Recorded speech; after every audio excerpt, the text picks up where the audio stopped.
Hi hello dears, എല്ലാ മക്കൾക്കും എഡ്യൂമേറ്റിൻ്റെ മറ്റൊരു ക്ലാസ്സിലേക്ക് സ്വാഗതം. ഇന്നത്തെ ക്ലാസ്സിൽ നമ്മൾ നോക്കാനായിട്ട് പോകുന്നത് 6ാം ക്ലാസ്സിലെ മക്കളുടെ കേരള പാഠാവലിയിലെ 4ാമത്തെ യൂണിറ്റ് ആയിട്ടുള്ള അറിഞ്ഞു വിടരാം എന്നതിലെ 2ാമത്തെ പാഠമാണ്.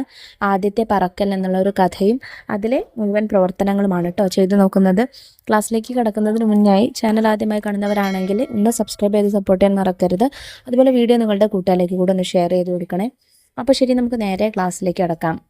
മനുഷ്യർ മാത്രമല്ല, പക്ഷികളും നിരവധി പരിശ്രമങ്ങൾ നടത്തിയാണ് ജീവിക്കാനാവശ്യമായ പല കഴിവുകളും നേടുന്നത്. ആദ്യത്തെ പറക്കൽ എന്നുള്ള കഥയിൽ നമ്മൾ അതിനെക്കുറിച്ചാണ് പഠിക്കുന്നത്. ബാലനായ ആ കടൽക്കോഴി ഒരു പാറയിൽ ഏകനായി ഇരിക്കുകയാണ്. അവന് 2 സഹോദരന്മാരും ഒരു സഹോദരിയുമുണ്ട്. തലേ ദിവസം അവർ അവിടെ നിന്ന് പറന്നു പോയി കഴിഞ്ഞിരുന്നു. അവരോടുകൂടി പറക്കാൻ അവന് ധൈര്യമുണ്ടായിരുന്നില്ല. ആ പാറയുടെ വക്കുവരെ ഓടിച്ചെന്നിട്ട് അവൻ ചിറകടിക്കാൻ തുടങ്ങി. അപ്പോൾ അവന് പേടി തോന്നി. താഴെ സമുദ്രം നോട്ടമെത്താത്ത ദൂരത്തിൽ പരന്നു കിടക്കുന്നു.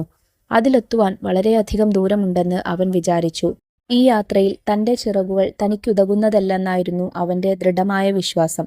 തന്നിമിത്തം അവൻ രാത്രിയിൽ കിടന്നുറങ്ങാറുള്ള ചെറിയ വിടവിലേക്ക് തല കുനിച്ചുകൊണ്ട് ഓടിപ്പോന്നു.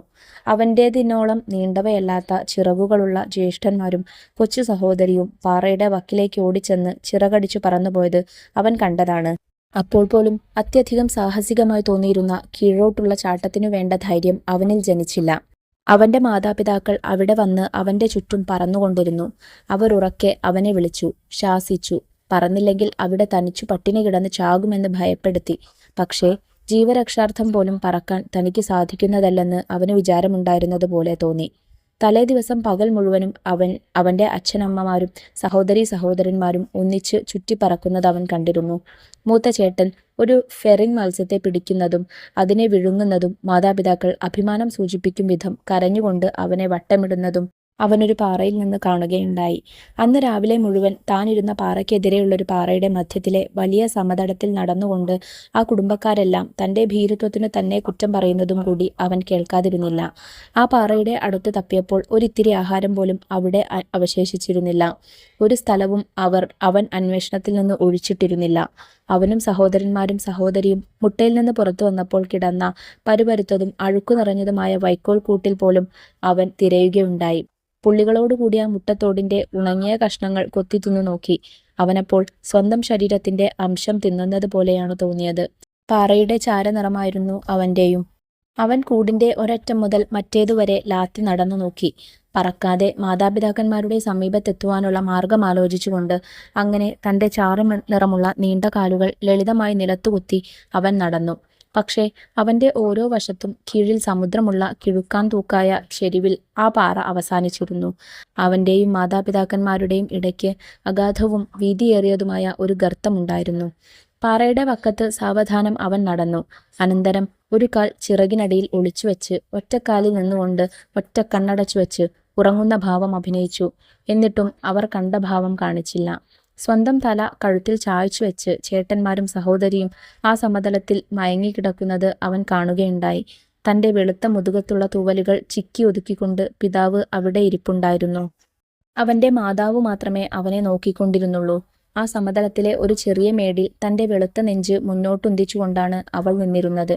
ഇടയ്ക്കിടയ്ക്ക് അവൾ തൻ്റെ കാൽക്കലുകൊണ്ടായിരുന്ന ഒരു മത്സ്യത്തെ കൊത്തി വിഴുങ്ങുകയും അനന്തരം കൊക്കിൻ്റെ ഓരോ വശവും പാറയിൽ ഉരയ്ക്കുകയും ചെയ്തുകൊണ്ടിരുന്നു. ആ ആഹാരം കണ്ട് അവൻ ഉന്മത്തനായി ഭവിച്ചു. അങ്ങനെ ആഹാരം കൊത്തി വിഴുങ്ങുവാനും കൊക്കുരച്ചു മൂർച്ച കൂട്ടാനും അവൻ അതിയായി ആഗ്രഹിക്കുകയുണ്ടായി. അവൻ പതുക്കെ ഒന്ന് കരഞ്ഞു. അവൻ്റെ അമ്മയും കരഞ്ഞു. അവൾ അവനെ നോക്കുകയും ചെയ്തു. ഗ ഗ ഗ തനിക്ക് ആഹാരം കൊണ്ടുവന്നു തരാനായി അവൻ കരഞ്ഞുകൊണ്ട് അവളോട് അപേക്ഷിക്കുകയാണ്. ഗ ഉൾഗ ആക്ഷേപസ്വരത്തിൽ അവൾ മറുപടി നൽകി. പിന്നെയും അവൻ ദയനീയമാവിധം കരഞ്ഞുകൊണ്ടിരുന്നു. 1 മിനിറ്റ് നേരം കഴിഞ്ഞപ്പോൾ അവൻ സന്തോഷം കൊണ്ട് ആർക്കുകയായി. കാരണം ഒരു കഷ്ണം മീൻ കുത്തിയെടുത്തുകൊണ്ട് അവൾ അവൻ്റെ നേരെ പറന്നു വന്നിരിക്കുന്നു. പാറയിൽ കാൽ തട്ടി നോക്കി. അവളുടെ ഏറ്റവും അടുക്കലുള്ള സ്ഥലത്തെത്താൻ മുന്നോട്ട് തല നീട്ടി. പക്ഷേ അവൾ എന്തു ചെയ്തെന്നോ? അവനെതിരെയായി ആ പാറയുടെ മുൻപിലെത്തിയപ്പോൾ പറക്കൽ നിർത്തി. എന്നിട്ട് നിർജീവമായി തൂങ്ങിക്കിടക്കുന്ന കാലുകളോടുകൂടി അവൻ്റെ കൊക്കിനു പ്രായേണ എത്തിപ്പിടിക്കാവുന്ന ദൂരത്തിൽ തൻ്റെ കൊക്കിൽ മത്സ്യകഷ്ണം വച്ചുകൊണ്ട് ആ കുഴിയുടെ മീതെ നിന്ന് കളഞ്ഞു. അവൻ അത്ഭുതപ്പെട്ടു. ഒരു നിമിഷം നിന്നുപോയി. എന്തുകൊണ്ടാണ് അമ്മ എൻ്റെ വളരെ അടുത്ത് വരാത്തത്?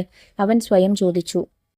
അനന്തരം പശി ജനിപ്പിച്ച ഭ്രാന്തു നിമിത്തം അവൻ ആ മീൻ കഷ്ണം കൊത്തിയെടുക്കാൻ മുന്നോട്ടു കുതിച്ചു. ഉറക്കെ നിലവിളിച്ചുകൊണ്ട് അവൻ ആ ശൂന്യതയിലേക്ക് കീഴോട്ടു പോയി. അവന്റെ മാതാവാവട്ടെ മുകളിലേക്ക് പറന്നു കളയുകയാണ് ചെയ്തത്. അവളുടെ കീഴിലൂടെ പാഞ്ഞപ്പോൾ അവൻ ചിറകടി കേൾക്കുകയുണ്ടായി.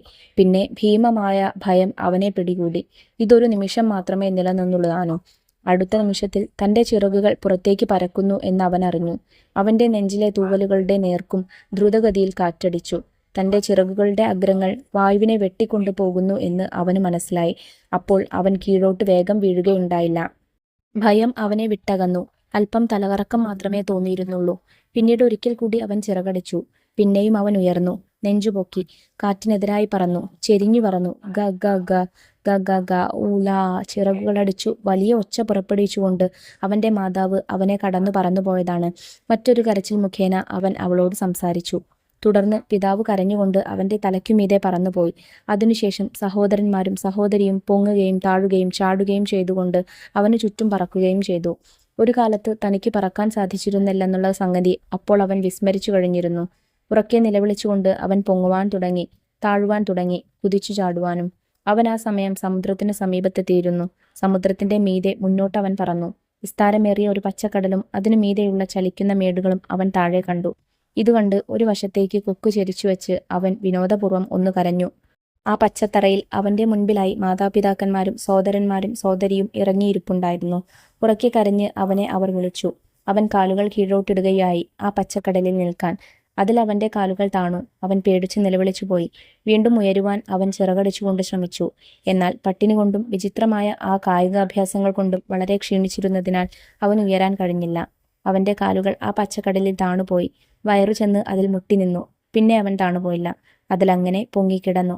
അവന്റെ കുടുംബക്കാർ നിലവിളിച്ച് അവനെ സ്തുതിച്ചു. ഡാഗ് എന്ന മത്സ്യത്തിന്റെ കഷ്ണങ്ങൾ അവർ തങ്ങളുടെ ചുണ്ടുകളിൽ വെച്ച് അവന് കൊടുത്തുകൊണ്ട് അവന്റെ ചുറ്റുമായി നിലകൊണ്ടിരുന്നു. അങ്ങനെ ആദ്യമായി അവൻ പറന്നു. ഡിയാമോ ഫ്ലാഹർട്ടിയുടെ ഫസ്റ്റ് ഫ്ലൈ എന്നുള്ളതിന്റെ ഒരു പരിഭാഷയാണ് കേട്ടോ ഇത്. ഇനി നമുക്ക് ഈ പാഠത്തിലെ പ്രവർത്തനങ്ങൾ നോക്കാം. കഥയിൽ നിന്ന് കണ്ടെത്തി പറയാം. താഴെ കൊടുത്തിരിക്കുന്ന വാക്യങ്ങളുമായി ബന്ധപ്പെട്ട സന്ദർഭങ്ങൾ കണ്ടെത്തി പറയൂ. 1. അപ്പോൾ പോലും അത്യധികം സാഹസികമായി തോന്നിയിരുന്ന കീഴോട്ടുള്ള ചാട്ടത്തിന് വേണ്ട ധൈര്യം അവനിൽ ജനിച്ചില്ല. അവന്റേതിനോളം നീണ്ടവയല്ലാത്ത ചിറകുകളുള്ള ജ്യേഷ്ഠന്മാരും കൊച്ചു സഹോദരിയും പാറയുടെ വക്കിൽ ഓടിച്ചെന്ന് ചിറകടിച്ചു പറഞ്ഞു പോയത് അവൻ കണ്ടതാണ്.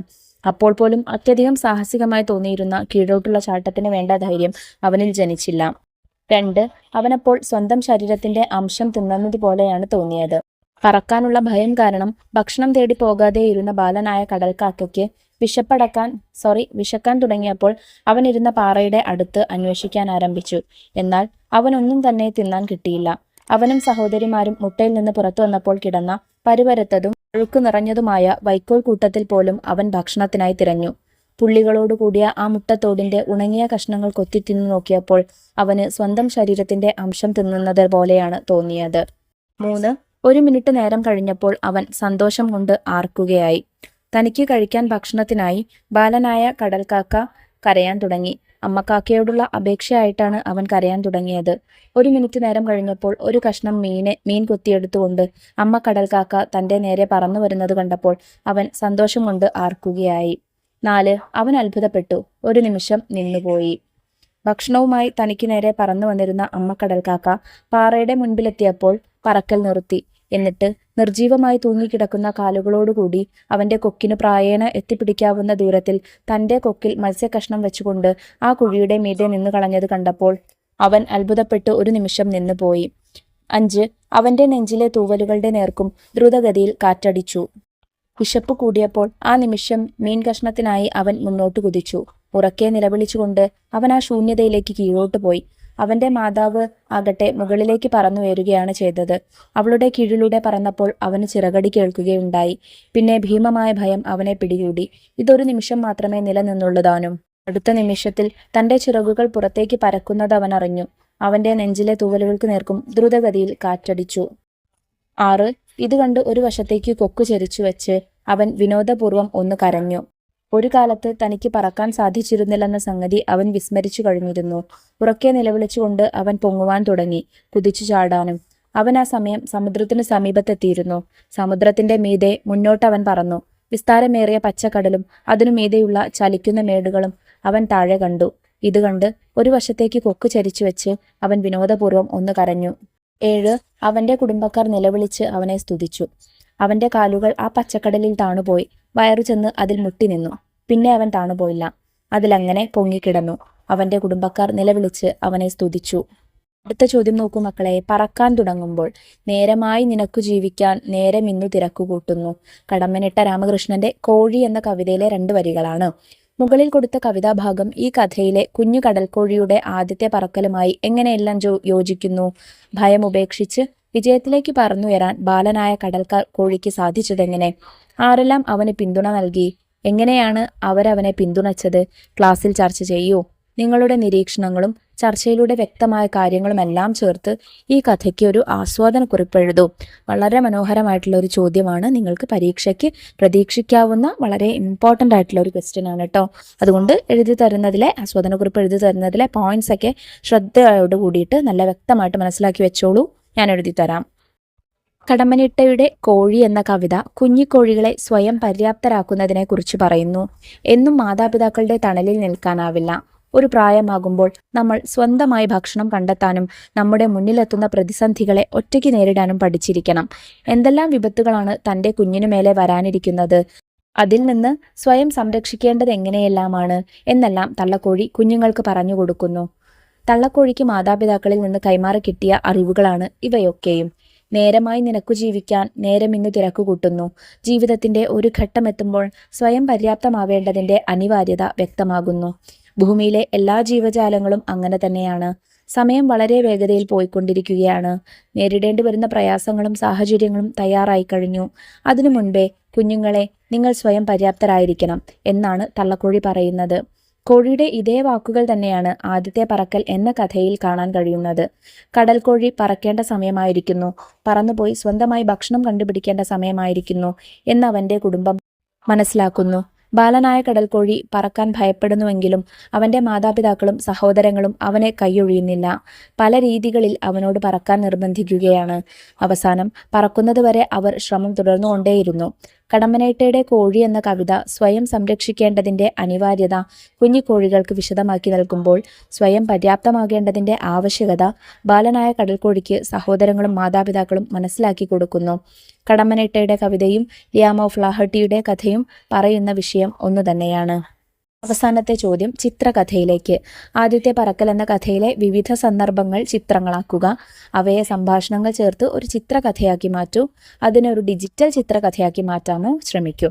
നിങ്ങൾക്ക് ചിത്രകഥയാക്കിയിട്ട് മാറ്റാം. എന്നിട്ട് നിങ്ങളുടെ അധ്യാപകരുടെ സഹായത്തോടു കൂടിയിട്ട് ഇതൊരു ഡിജിറ്റൽ വിഷ്വലൈസേഷൻ ആക്കിയിട്ട് ക്ലാസ്സിൽ പ്രദർശിപ്പിക്കാവുന്നതാണ് കേട്ടോ. അപ്പോൾ ഇത്രയും കാര്യങ്ങളാണ് ഈ പാഠഭാഗത്ത് നിങ്ങൾക്ക് പഠിക്കാനായിട്ടുള്ളത്.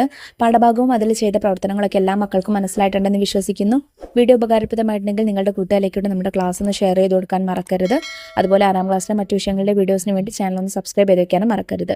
ഇന്നത്തെ ക്ലാസ്സിനെ കുറിച്ചുള്ള അഭിപ്രായങ്ങൾ കമൻറ്റ് ബോക്സിലൂടെ അറിയിക്കുമല്ലോ. അപ്പോൾ ശരി, അടുത്ത ക്ലാസ്സുമായി നമുക്ക് വീണ്ടും കാണാം. താങ്ക്